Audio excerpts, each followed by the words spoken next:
नमस्कार, स्वागत है आप सभी का आज की क्लास में। और आज इस क्लास में बात करने वाले हैं हम, ये क्लास ग्रामर की है। Chemical plus civil common class है ये फर्स्ट ईयर वालों के लिए। और इस क्लास में बात करने वाले हैं हम पार्ट्स ऑफ स्पीच की, क्योंकि ये क्लास ग्रामर से बिलोंग करती है।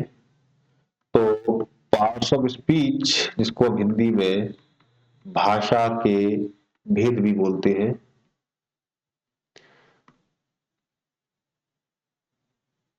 अब जब इनकी बात चल रही है पार्ट्स ऑफ स्पीच की, तब हम थोड़ी सी बात कर लेते हैं भाषा के बारे में कि किसी भी भाषा को सीखने के लिए कोई भी चीज जरूरत होती है तो क्या जरूरी है। तो किसी भाषा को सीखने के लिए जरूरत होती है हमको किसी वर्णमाला की। हिंदी में वर्णमाला बोलते हैं और इंग्लिश में बोलते हैं इनको अल्फाबेट्स। ठीक है, चलिए। अब जब अल्फाबेट्स की बात हो रही है तो हिंदी में आपका क ख ग आता है और इंग्लिश में आता है आपका ए बी सी।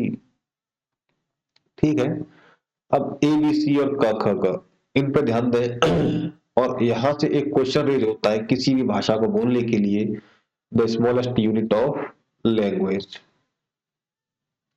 बात करें तो स्मॉलेस्ट यूनिट ऑफ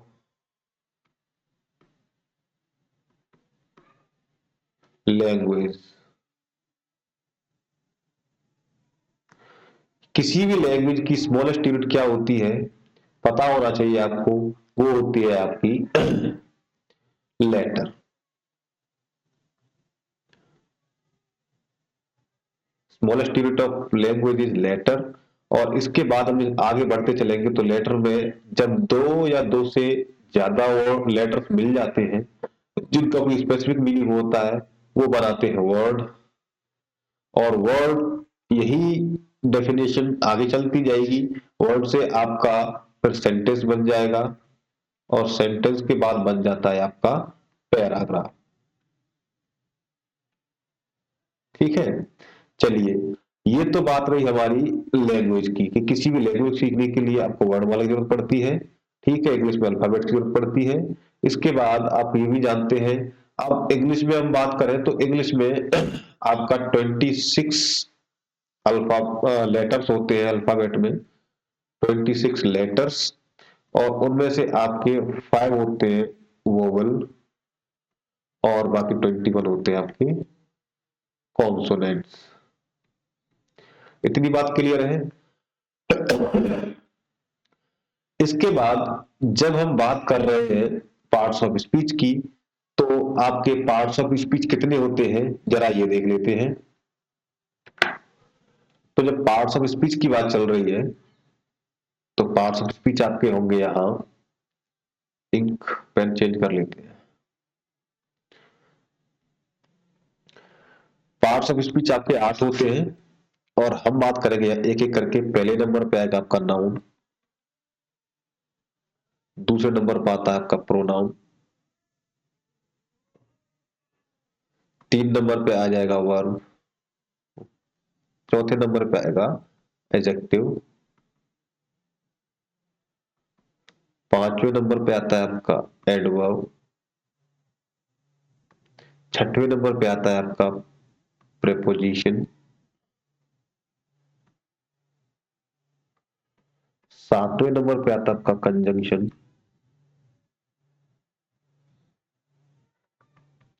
और 8वें नंबर पे आता है इंटरजेक्शन।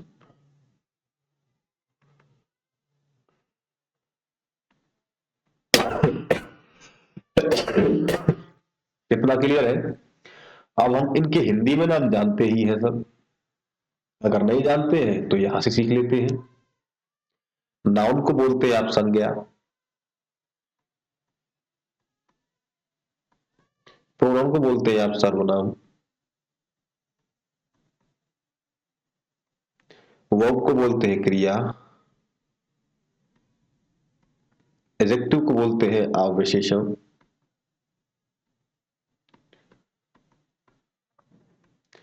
एडवर्ब को बोलते हैं आप क्रिया विशेषण,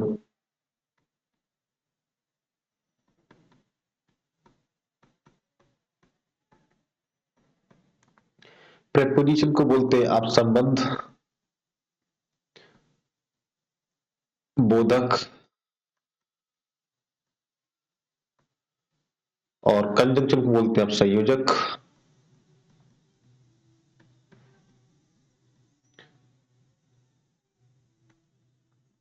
इंटरजेक्शन को बोलते हैं विस्मयादि बोधक।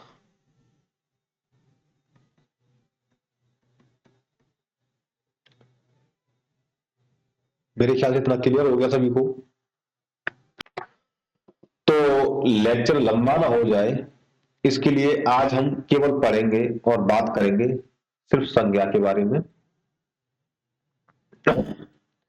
संज्ञा के बारे में आज हम बात करने वाले हैं।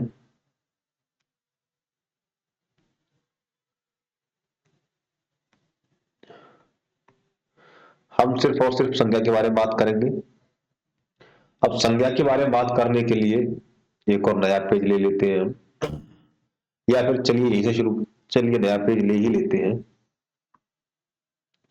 नया पेज लेने के बाद हम यहां शुरू करते हैं संज्ञा। यहां हम शुरू करने वाले हैं नाउन।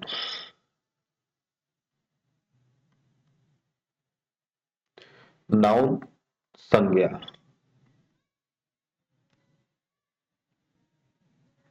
ठीक है। अब संज्ञा के सबसे पहले हम, जैसे पहले ही क्लासेस में हम बोल चुके हैं, सबसे पहले आती है आपकी डेफिनेशन। किसी भी चीज के लिए पढ़ने के लिए हम शुरू करते हैं उसका इंट्रोडक्शन, और यहाँ इंट्रोडक्शन जो होता है आपकी होती है डेफिनेशन। सब लोग जानते हैं डेफिनेशन संज्ञा की, और नहीं जानते हैं, थोड़ी बहुत अगर मिस्टेक होती भी है तो मुझे पता है क्या मिस्टेक होती है। आज वो मिस्टेक आपकी दूर हो जाएगी। और ये सबसे पहले नाउन की डेफिनेशन जो देखें हम, तो नाउन होते हैं वे शब्द, हम यहाँ लिखना शुरू करते हैं। अरे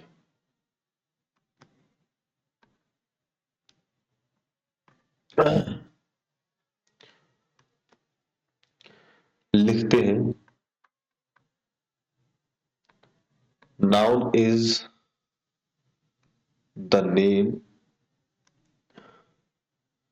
ऑफ अ पर्सन। इन चीजों पर ध्यान देना है हमको। प्लेस और थिंग्स एंड इमोशन। इन चीजों पर गौर करिए जरा। ये शब्द हमने यूज किए हैं, ये होता है नाम। Noun is a name. Name किसका? नेम ऑफ ए पर्सन, किसी व्यक्ति का, ऑफ अ प्लेस, किसी स्थान का, और ऑफ अ थिंग्स, ठीक है, मीन्स किसी भी वस्तु का। इसके बाद सबसे लास्ट में हमने जो ऐड किया वो है इमोशंस। इमोशंस मीन्स हमारे, हमारी भावनाएं, हमारी भावनाएं। इतना क्लियर हो गया? भावना का मतलब हमारी, जो भी हम महसूस करते हैं, ठीक है। ये तो आपकी नाउन की डेफिनेशन हो गई। और इसी को अगर हिंदी में समझने की कोशिश करें तो हिंदी में होती है आपकी ये, चलिए नेट से लिख देते, कोई दिक्कत नहीं।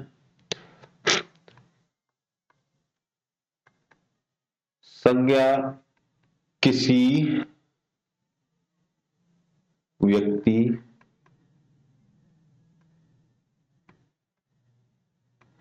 वस्तु अथवा स्थान का नाम,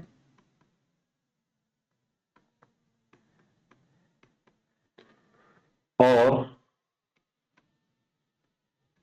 भाव। भाव या भावनाएं एक ही बात है, भाव या फिर भावनाएं को कहते हैं। ठीक है, इतना समझ में आ रहा होगा।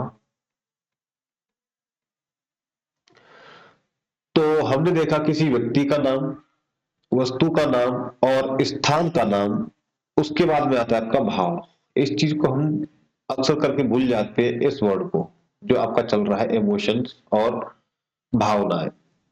ठीक है। यहां हमने बात कर ली आपकी संज्ञा की। अब संज्ञा के ये डेफिनेशन हो गई, और उदाहरण के तौर पर देखें, फॉर एग्जांपल्स, आपके एग्जांपल्स क्या होने वाले हैं इधर। आपके एग्जाम्पल्स होंगे। किसी व्यक्ति का नाम ले लीजिए आप, रमेश, सुरेश। ये क्या है, आपके पर्सन्स हैं।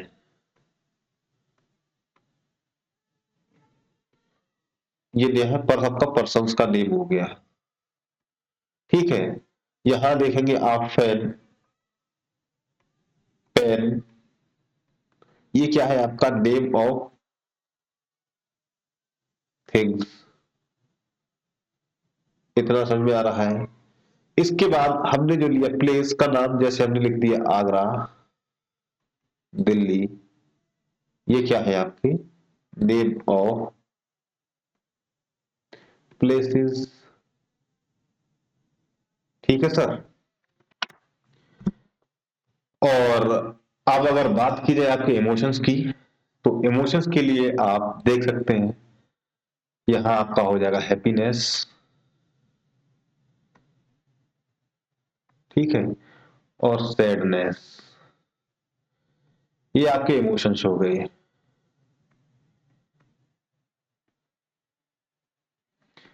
यहां तक सब कुछ क्लियर है, कोई डाउट नहीं है।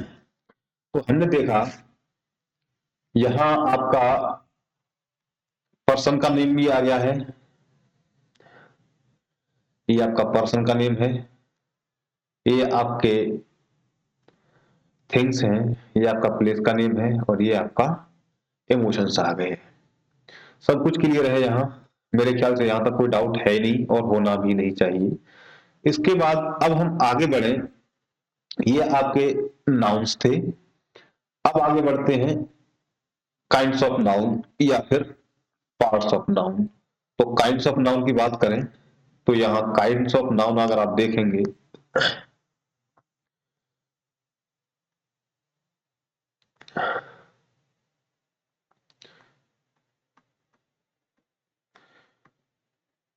काइंड्स ऑफ नाउन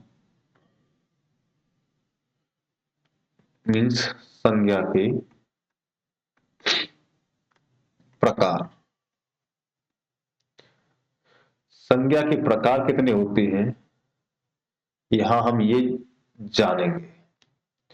तो संज्ञा के प्रकार मुख्य रूप से 5 ही होते हैं। यहां देखिए, पहला जो रूप होता है वो आपका होता है नंबर 1 पर, प्रॉपर नाउन।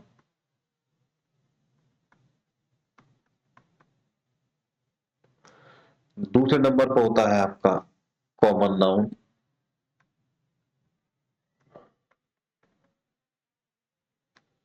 तीसरे नंबर पर कलेक्टिव नाउन।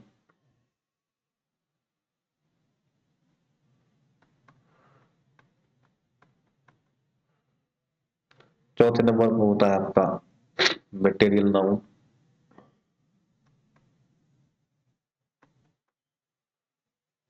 पांचवें नंबर पर होता है आपका एब्स्ट्रैक्ट नाउन।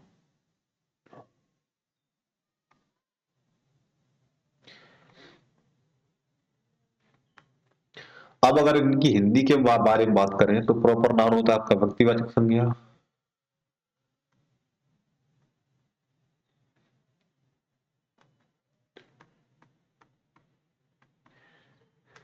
कॉमन नाउन की बात करें तो ये होता है आपका जातिवाचक संज्ञा।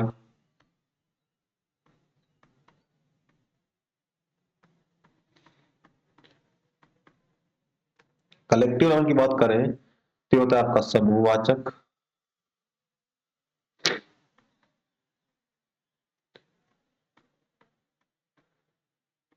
संज्ञा। मेटेरियल नाउन की बात करें तो ये होता है आपका पदार्थवाचक संज्ञा।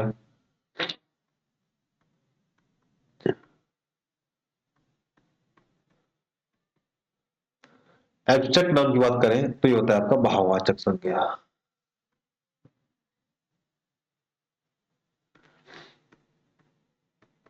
यहां तक तो किसी को कोई दिक्कत नहीं होनी चाहिए। अब इसके बाद से हम बात करेंगे, एक एक के बारे में जानना शुरू करेंगे कि आपका व्यक्तिवाचक संज्ञा क्या होती है, जातिवाचक संज्ञा क्या होती है, भाववाचक संज्ञा क्या होती है, समूहवाचक संज्ञा क्या होती है, और पदार्थवाचक संज्ञा क्या होती है। तो इनके बारे में जानेंगे, और इनके उदाहरण भी हम समझेंगे। तो चलिए शुरू करते हैं, जानते हैं सबसे पहले प्रॉपर नाउन के बारे में। अब प्रॉपर नाउन के बारे में जानने के लिए हमको फिर दोबारा से इसका इंट्रोडक्शन करना पड़ेगा भाई साहब।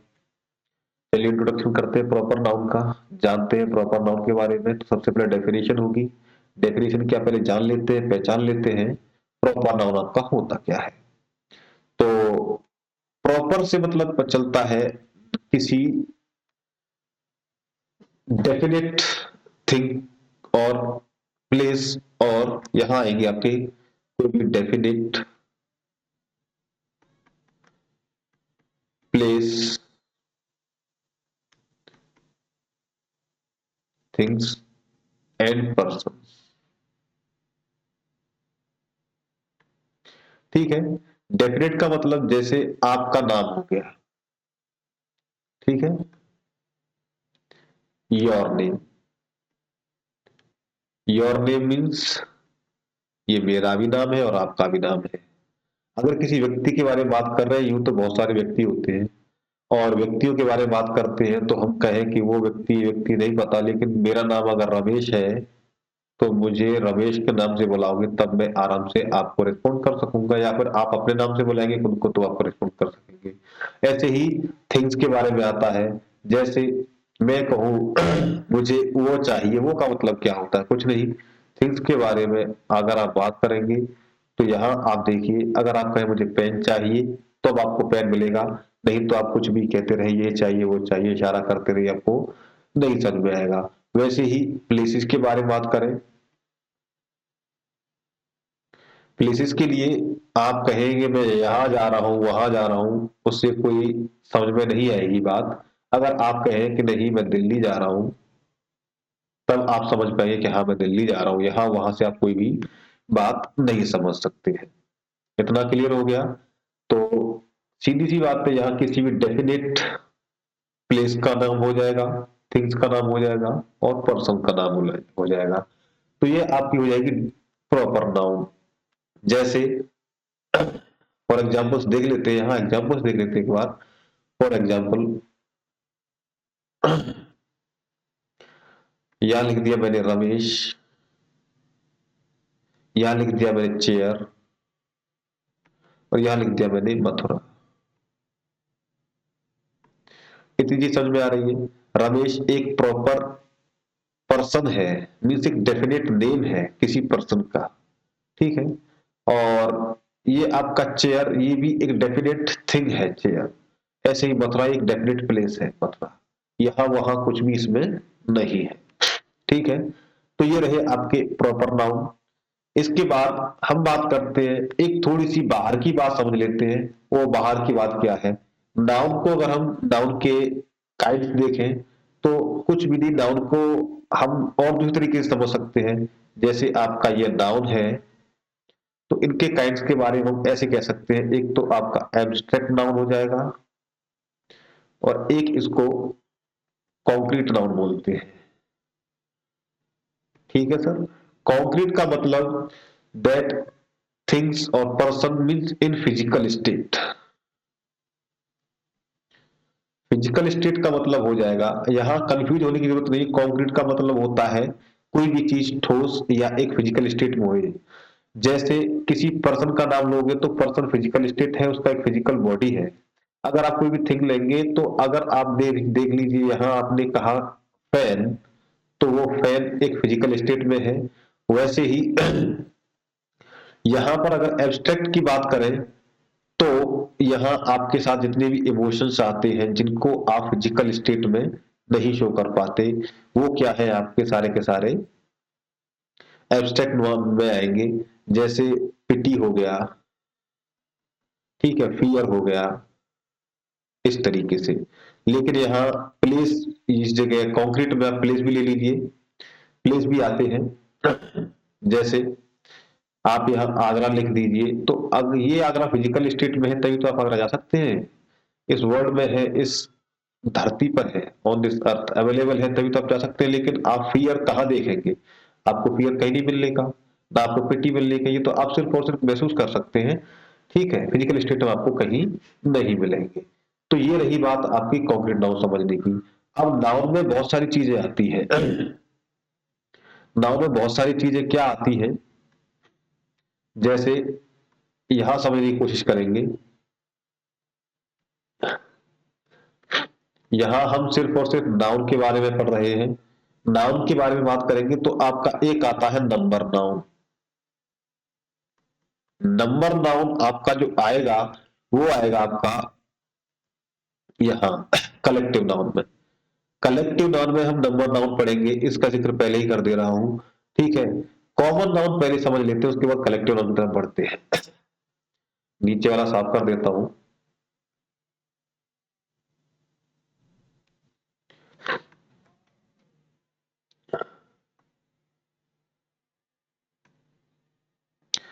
तो हम पहले समझ लेते हैं आपका कॉमन नाउन।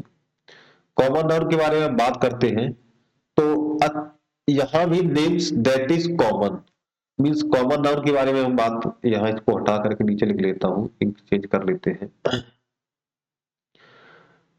चलिए इसे मिटा देता हूं, तब समझते हैं।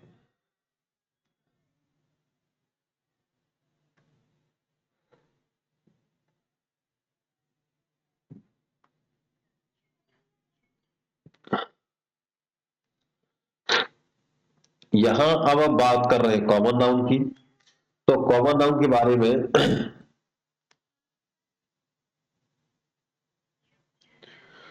Common noun means names that is common.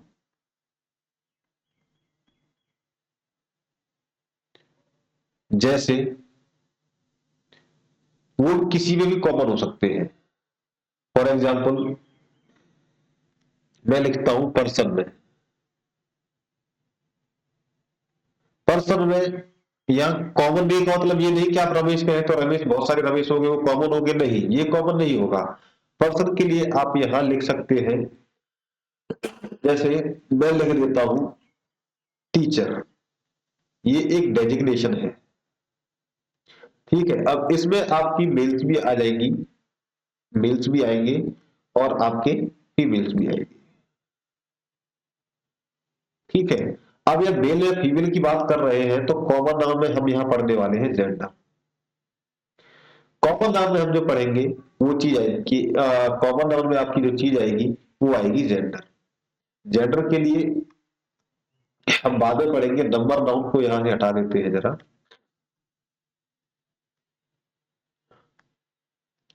Noun में हम जो चीज पढ़ेंगे वो पढ़ने वाले हैं कॉमन नाउन में स्पेशली, वो है जेंडर।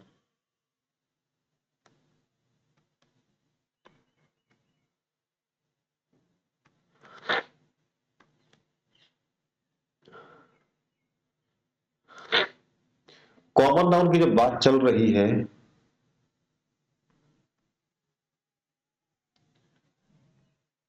तब आप यहां बात करेंगे तो यहां आप पढ़ेंगे जेंडर।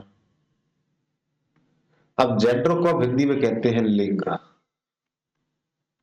ठीक है, अब जब कॉमन में आप देखेंगे यहां मेल होता है और फीमेल होता है, इतना सब लोग जानते हैं, लेकिन यहाँ सब कुछ मामला थोड़ा सा अलग है, सब कुछ ऐसा नहीं है। जब जेंडर की बात करेंगे तो यहाँ नेम्स चेंज हो जाते हैं। फॉर एग्जाम्पल जब जेंडर को हम डिफाइन करेंगे तो यहाँ आएगा आपका, एक तो मेल को हम बोलते हैं मस्कुलिन जेंडर, फीमेल को बोलते हैं फेमिनिन,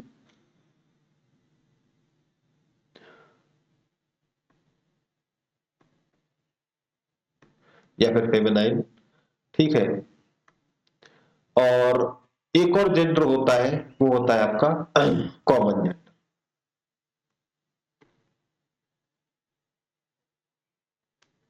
या फिर न्यूट्रल जेंडर बोल देते हैं इसे।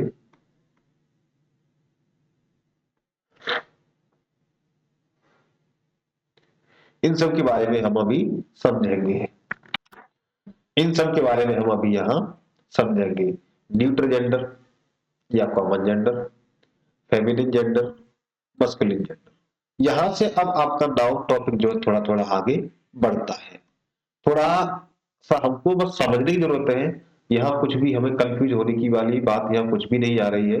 हम सिर्फ थोड़ा थोड़ा समझेंगे। तो पर्सन में बात करें, टीचर में आपके मेल्स भी होंगे, फीमेल्स भी होंगे, ठीक है, उसमें आपके रमेश, सुरेश, महेश कोई भी आपका शामिल हो सकता है। तो ये एक टीचर एक डेजिग्नेशन हो गई, और यहाँ पर हम किसी को भी शामिल कर सकते हैं। ऐसे ही थिंग्स के बारे में बात करेंगे, ठीक है। तो थिंग्स के बारे में क्या कह सकते हैं हम, जैसे हमने कह दिया आइटम। अब आइटम में कोई भी चीज कॉमन हो सकती है, जैसे आपके चेयर आ सकते हैं आइटम में, ठीक है, आपके पेन भी आएगा आइटम में, या फिर हम कह दें आपका टेबल भी आइटम में आ जाएगा, ठीक है। ये आपका कॉमन जेंडर, ये सॉरी कॉमन नाउन हो गया। प्लेसेस के बारे में बात करें, तो प्लेसेस के बारे में हम बात करते हैं, जैसे जब हम प्लेसेस के बारे में बात करते हैं तो मैंने यहां बोल दिया आपका हिमालय बोल देते हैं हम यहाँ। हिमालय में क्या होता है आपका, हिमालय इज अ माउंटेन, ठीक है। लेकिन सॉरी, मैं उल्टा लिख गया उसे। हम यहाँ बात करते हैं माउंटेन्स की, हिमालय सॉरी, यहाँ से इसे हटा देते हैं, दोबारा समझते हैं इसे। प्लेसेस में बात करते हैं तो मैंने लिख दिया माउंटेन्स। मैं जब माउंटेन्स लिखता हूं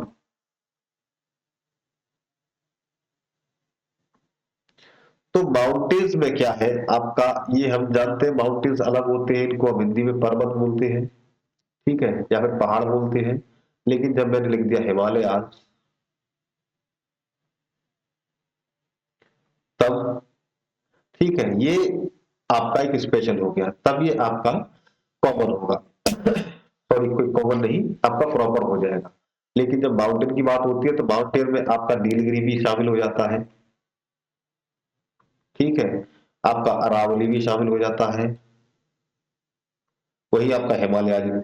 जब कॉमन की बात होगी तो सारे के सारे माउंटेन्स को भी उसमें शामिल कर लेंगे, लेकिन जब हम प्रॉपर की बात जब करेंगे तो प्रॉपर में हमारा हिमालय अलग जाएगा, नीलगिरी अलग जाएगा, और अरावली अलग जाएगा। इतनी बात समझ में आ गई है।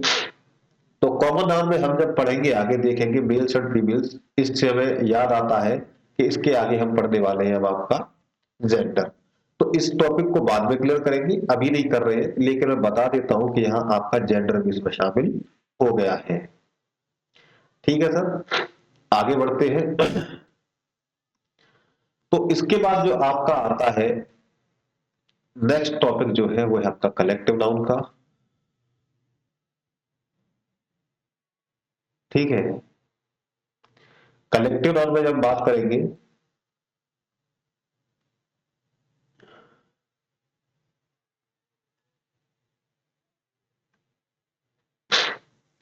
बात कलेक्टिव नाउन की हो रही है अब।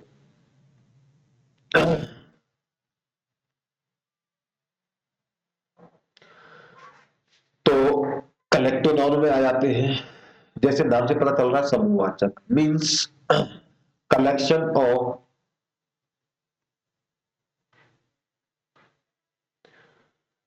यहां भी पर्सन्स आ जाएंगे आपके और थिंग्स आ जाएंगी आपकी, मींस एक से ज्यादा जो भी चीज होगी वो भी आपका कलेक्टिव नाउन में शामिल हो जाए। जैसे मैं लिख देता हूं कोई भी चीज, यहां आप पढ़ेंगे, जैसे मैं लिख दिया टीचर्स, तो टीचर एक नहीं या टीचर्स है तो कलेक्टिव नाउन हो गया। मैंने लिख दिया आर्मी,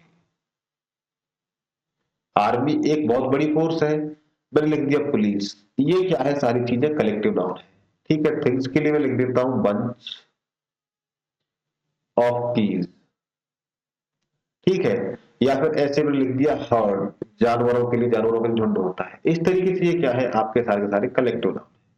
जब कलेक्टिव नाउन की बात करेंगे तो कलेक्टिव नाउन में हम आगे बढ़ते हैं, तो यहां हमें कलेक्टिव नाउन से पता चलेगा,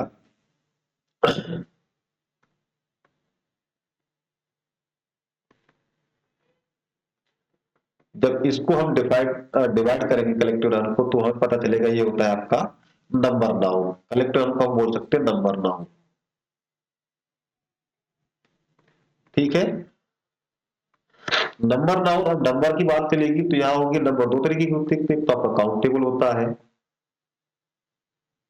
दूसरा होता है अनकाउंटेबल।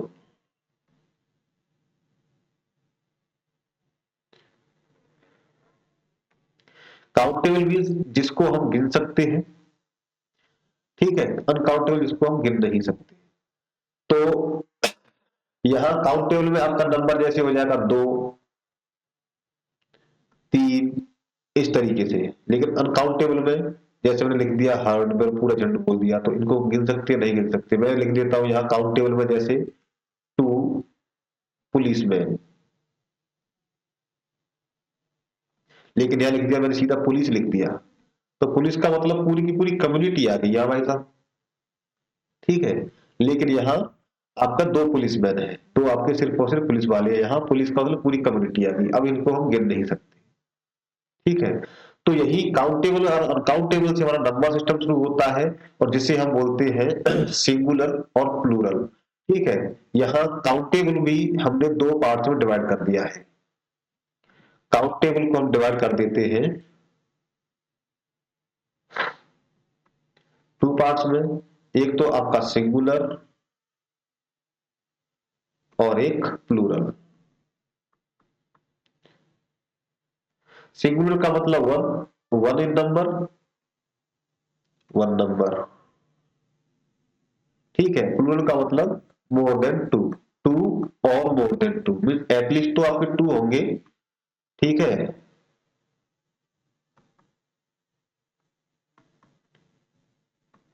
एटलीस्ट 2 है, और 2 से ज्यादा भी आपके यहाँ हो जाएंगे। यहाँ आपकी बात समझ में आ रही है इतनी, लेकिन इस चीज को हम समझेंगे बाद में, इस पर भी हम बाद में बात करेंगे। पहले इनको समझ लेते हैं जरा। अब बात चल रही है मटेरियल नाउन की, तो मटेरियल के नाउन के नाम से ही आप पता कर सकते हैं, इसका नाम ही मटेरियल नाउन है। मैटर का मतलब पदार्थ होता है, और हिंदी में भी नाम इसका पदार्थवाचक है। तो जितने भी मैटर्स हैं होंगे आपके, जितने भी मटेरियल्स होंगे, सारे के सारे मटेरियल नाउन में शामिल हो जाएंगे। जैसे किसी भी मैटर का नाम ले लीजिए आप, यहाँ हमने लिख दिया पदार्थवाचक संज्ञा से, मतलब यहाँ मैटर, ठीक है। मटेरियल नाउन का मतलब मैटर, मैटर का मतलब आपने लिख दिया मिल्क, ये आपका मटेरियल नाउन है। आपने लिख दिया वाटर, नेचुरल रिसोर्सेज जितने भी मिल रहे हैं सारे के सारे यही है, ठीक है। यही का मतलब नेचुरल रिसोर्सेज से मिलने वाले या फिर कुछ आर्टिफिशियल भी है, तो आपका मिल्क, वाटर, गोल्ड, आयरन, इस तरीके से आपके सारे के सारे ये मटेरियल नाउन में शामिल हो जाएंगे। यहां तक बात क्लियर है। इसके बाद में हम बात करते हैं, तो जो बात आ रही है हमारी इसके बाद, वो आती है आपकी एब्स्ट्रैक्ट नाउन की। एब्स्ट्रैक्ट नाउन को मैंने हिंदी में नाम भी पता है, आपको बता दिया है, लिखा हुआ है भाववाचक संज्ञा। अब भाववाचक संज्ञा का मतलब क्या होता है, हमारे इमोशन, हमने उधर भी बोला था, डेफिनेशन में पढ़ा था हमने, इमोशंस के बारे में हम पढ़ेंगे, ठीक है। और ऐसे ही हमने नाउन को जब डिफाइन किया है, डिस्क्राइब किया है, तो हमने देखा है एब्स्ट्रैक्ट नाउन अलग देखा है, कॉन्क्रीट नाउन अलग देखा है। तो अब तक जितनी भी 4 नाउन है, ये सारी की सारी कॉन्क्रीट नाउन में आ रही है। इसको हम बोलते हैं कॉन्क्रीट, बोल देंगे इन सबको, ठीक है। और ये सारी के सारे आपके इमोशंस है। अब इमोशंस में क्या होगा, जैसे आपका हो गया, सॉरी,